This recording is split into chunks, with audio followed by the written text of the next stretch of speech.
50 വയസ്സിന് ശേഷം നമ്മുടെ കാലുകൾക്ക് ബലം കൂട്ടാനുള്ള ചില വ്യായാമങ്ങളാണ് ഞാനിവിടെ കാണിക്കുന്നത്. തീർച്ചയായിട്ടും നിങ്ങളിതെല്ലാവരും ചെയ്തു നോക്കുക. നിങ്ങൾക്ക് ചെയ്തു നോക്കിയെങ്കിൽ മാത്രമാണ് ഇതിൻ്റെ ഫലങ്ങൾ നമുക്കറിയാൻ സാധിക്കും.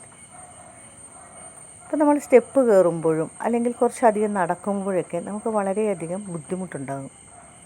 ആ ബുദ്ധിമുട്ടുകളൊക്കെ മാറുന്ന ഒരു വ്യായാമ രീതിയാണ് 50 വയസ്സിന് മുകളിലോട്ടുള്ള എല്ലാവർക്കും തന്നെ ഈ ഒരു വ്യായാമം ശീലമാക്കാവുന്നതാണ്.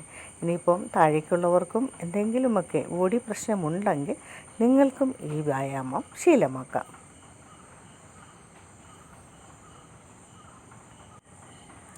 രണ്ടാമത്തെ എക്സസൈസ് എന്ന് പറയുന്നത് അതുപോലെ തന്നെ ആ ഒരു പൊസിഷനിൽ നമ്മുടെ കാലുകൾക്ക് ബലം കൂട്ടാനും നമ്മുടെ കാലുകൾക്ക് എന്തോ ഒരു കത്തി പിടിക്കുന്ന ഒരവസ്ഥ, ആ മുട്ടിന് തൊട്ട് താഴെ വശത്തേക്ക് നമുക്കൊരു മസിൽ പിടുത്തം അങ്ങനെ തോന്നുന്ന സമയമാണ് നല്ല ശരിക്കും ബ്ലഡ് സർക്കുലേഷൻ നമ്മുടെ കാലിന് നടന്നു എന്ന് മനസ്സിലാക്കാൻ സാധിക്കുന്നത്.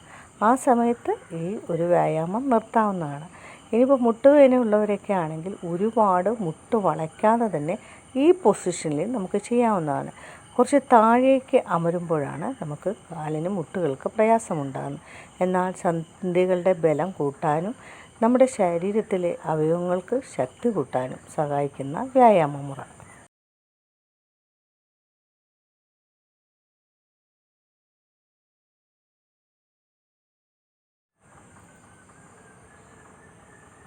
പാദങ്ങൾക്ക് ബലം കൊടുക്കുന്ന ഒരു രീതിയാണിത്. ഇത് ജാപ്പനീസുകാർ ചെയ്യുന്ന അതേ രീതിയിലുള്ള വ്യായാമ മുറയാണ് ഞാനിവിടെ കാണിക്കുന്നത്. അപ്പോൾ നമ്മുടെ പാദങ്ങൾക്ക് നല്ല ബലം കൊടുക്കുകയാണ്. ഇങ്ങനെ ചെയ്യുന്നതിലൂടെ നമുക്ക് സ്റ്റെപ്പ് കയറുമ്പോഴോ അല്ലെങ്കിൽ യാദൃച്ഛികമായിട്ടൊന്ന് വീഴുമ്പോഴോ കാല് തട്ടുമ്പോഴോ ഒന്നും പെട്ടെന്ന് നമ്മുടെ കാലിന് ഒടിവ് സംഭവിക്കില്ല. കാരണം നമ്മളിവിടെ നിത്യവും ഇത് ചെയ്തുകൊണ്ട് നമ്മുടെ കാലിൻ്റെ ബലം കൂട്ടിയിരിക്കുകയാണ്. ഇത് മാറി മാറി 2 കാലിൽ നമ്മൾ ചെയ്യേണ്ടതാണ്.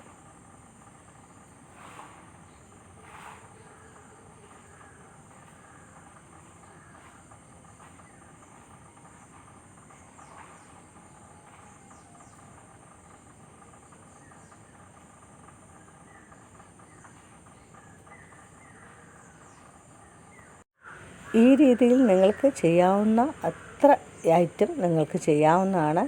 എണ്ണം ആദ്യം കുറയ്ക്കുകയും പിന്നീട് കൂട്ടുകയുമാണ് ചെയ്യേണ്ടത്.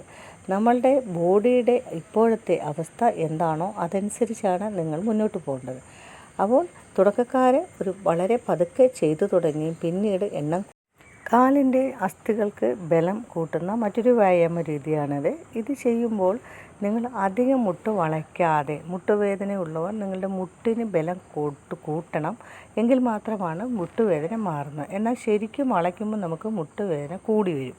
അതുകൊണ്ട് തന്നെ വളരെ പതുക്കെ സാവധാനം, ഒരുപാട് താഴേക്ക് വലിക്കാതെ മുട്ടിങ്ങനെ പതുക്കെ സ്ട്രെച്ച് ചെയ്യുക. അതോടൊപ്പം തന്നെ കൈയും നമ്മൾ അതേ ബലത്തിൽ കൊടുക്കുമ്പോൾ ശരീരം ഫുള്ള് നമുക്ക് എക്സസൈസ് കിട്ടുകയാണ്. അതിലൂടെ അസ്ഥികൾക്ക് ബലമുണ്ടാകുകയും ചെയ്യുന്നതാണ്.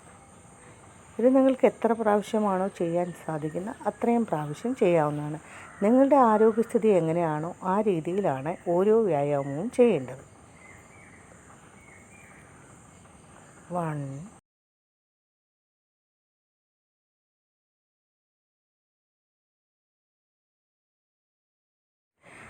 ഇപ്പോൾ ചെയ്യുന്നത് സാംബയാണ്. ഇത് നമ്മുടെ ബോഡിയിൽ റിലാക്സ് ഇരിക്കുന്ന ടൈമാണ്.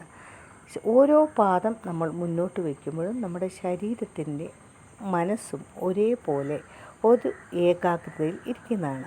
അപ്പോൾ നമ്മുടെ മനസ്സും ശരീരവും നല്ല പൊസിഷനിൽ നിർത്താൻ സാധിക്കും.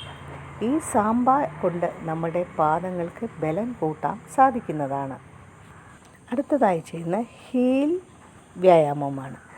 ഈ ഒരു വ്യായാമം ചെയ്യുന്നതിലൂടെ നമ്മുടെ പാദത്തിന് നല്ല ബലം കൊട്ടുകയും, നേരത്തെ ഞാൻ പറഞ്ഞതുപോലെ നമ്മളൊരു സ്റ്റെപ്പ് കയറുകയോ അല്ലെങ്കിൽ മറ്റേതെങ്കിലും കാരണവശാൽ കാലൊന്ന് ഉതയ്ക്കുകയോ, അതായത് കാലൊന്ന് തട്ടുകയോ ചെയ്താൽ പെട്ടെന്ന് കാല് ഒടിയുകയോ ചതവുണ്ടാകുകയോ ചെയ്യില്ല. താഴേക്ക് വീഴുക എന്ന ഒരു ടെൻഡൻസിയും മാറിക്കിട്ടുന്നതാണ്. ഈ വ്യായാമ മുറകളൊക്കെ തന്നെ നിങ്ങൾ 50 വയസ്സിന് ശേഷം ശീലമാക്കണം. തീർച്ചയായിട്ടും നിങ്ങൾ ഇത് തുടർന്ന് കാണുമ്പോൾ തന്നെ ഇടയ്ക്ക് വെച്ച് തന്നെ സബ്സ്ക്രൈബ് ചെയ്യാൻ മറക്കരുത്. ഇഷ്ടപ്പെട്ടാൽ ലൈക്ക് ചെയ്യുകയും അതുപോലെ തന്നെ കമൻറ്റ് ചെയ്യുകയും ചെയ്യണം.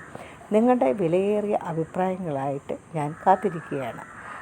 വളരെ പെട്ടെന്ന് ഈ വീഡിയോ ഷെയർ ചെയ്ത് കൊടുക്കുകയും വേണം. 50 വയസ്സിന് മുകളിലേക്കുള്ള എല്ലാവർക്കും വേണ്ടിയിട്ടുള്ള വീഡിയോയും അതുപോലെ തന്നെ കുറച്ച് ഗുണകരമായ കാര്യങ്ങളും ഈ വീഡിയോയിൽ എപ്പോഴും ഞാൻ ഉൾപ്പെടുത്തുന്നതാണ്. ഈ വീഡിയോ വളരെ വേഗം ഷെയർ ചെയ്തോളൂ.